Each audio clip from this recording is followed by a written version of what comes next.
My best friend is deeply sad about my inability to cherish marriage because I am divorced, and insulted me by siding with my abusive ex-mother-in-law. I went to my best friend's husband's birthday party on the 24th and met my ex there, for the first time since our divorce. Apparently he is one of my BFF husband's co-workers. He didn't know that I would be there and was as surprised as I was. We made some small talk and then I hopped over to chat with another friend. During the evening, we bumped into each other a couple of times. He made some jokes, but most of the time I tried to avoid him. Yesterday my best friend sent me a screenshot in which my ex asked her husband for my number because he wanted to ask me out. The thing is, nobody in this city knows that we were once married. When I moved here 5 years ago from the other side of the country, I never mentioned my divorce. He didn't either. So now my friend and her husband want to hook us up because you seem to have such great chemistry at the party. The other thing is that I never realized how much I missed him until he entered the room. Our relationship was a mistake. We got married because we were the only unmarried couple in our social circle, and everybody else was already having babies. The divorce was inevitable. Our communication was rubbish. I wanted kids, but he didn't. His mom was meddling, and he didn't stand up to her. At the same time we were really good friends and meeting him again made me more than happy. But I had a chat with my cousin and her husband,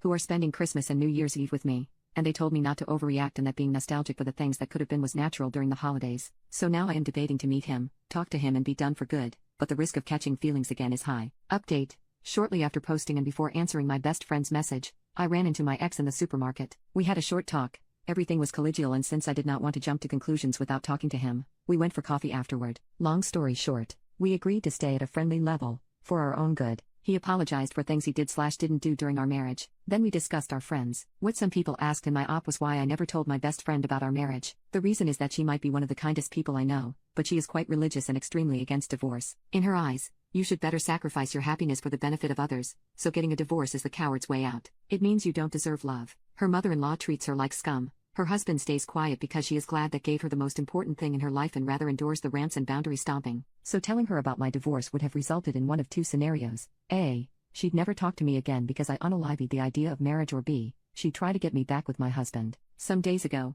one of these scenarios happened. I told her before that I was not interested in giving X my number because I was not looking for a relationship. She accepted that and invited me to brunch the next Saturday. Sunday came and my ex called me to ask whether I was going to boyfriend's brunch. He got an invitation, so we were both there, sitting next to each other. Boyfriend and her husband were trying their very best to get us interested in each other. It was like in a very bad movie, like that scene in When Harry Met Sally when they go on a double date. Subtle remarks and the things we have in common, hints in compatibility, badly masked comments on my unsuccessful love life. Until boyfriend's husband says, as far as I know, she would probably make a great wife. My mom likes her, and boyfriend's mom loves her. She's every mother's dream. And ex says, well, my mother used to call her that woman and told me all her shortcomings until I believed them. Actually, she even admitted to hating her, but in hindsight, she really was a great wife. Ex and I look at each other and burst out in laughter, probably due to the pressure and the extreme awkwardness of the situation. Boyfriend and husband join in. For a moment, they believe ex made a joke. Then best friend says, we are so sorry for pressuring you. It's just that we like you both and think you'd make a great couple. And ex takes out his phone, shows them a picture of our wedding day, and says, we did, but it did not work out and we're friends now. Who wants to go to the cinema? Chaos ensued. Worldviews broke. Boyfriend started crying. Boyfriend's husband was flabbergasted. They make us leave to readjust. Yesterday I spoke to boyfriend on the phone and explained everything thoroughly. The abuse by mother-in-law, the arguments, the incompatibilities, the mutual decision to end it, my fear of telling her. She was silently crying for my future. Quote, you are already so old and threw away your only chance of happiness. No wonder you don't find love. You threw it away. It won't come back. Your future with ex is riddled by betrayal. If you get back together, you can never mend what you tore apart. What will you tell any partner? I cannot understand how you could do that. You always seemed so compassionate. Why could you not understand the pain of your mother-in-law?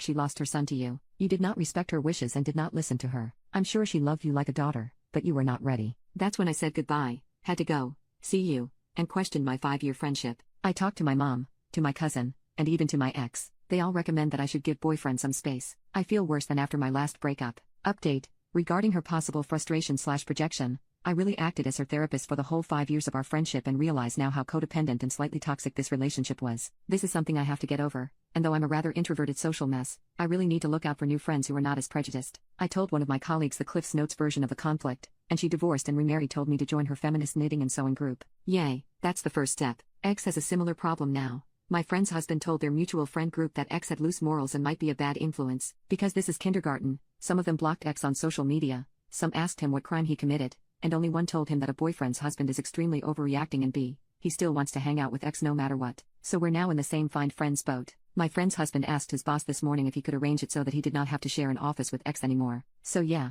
they are also cutting ties. And to the comments asking which culture we/they belong to, We're all generic Europeans. My ex-friends just belong to a strange Christian church, Protestant, not even Catholic.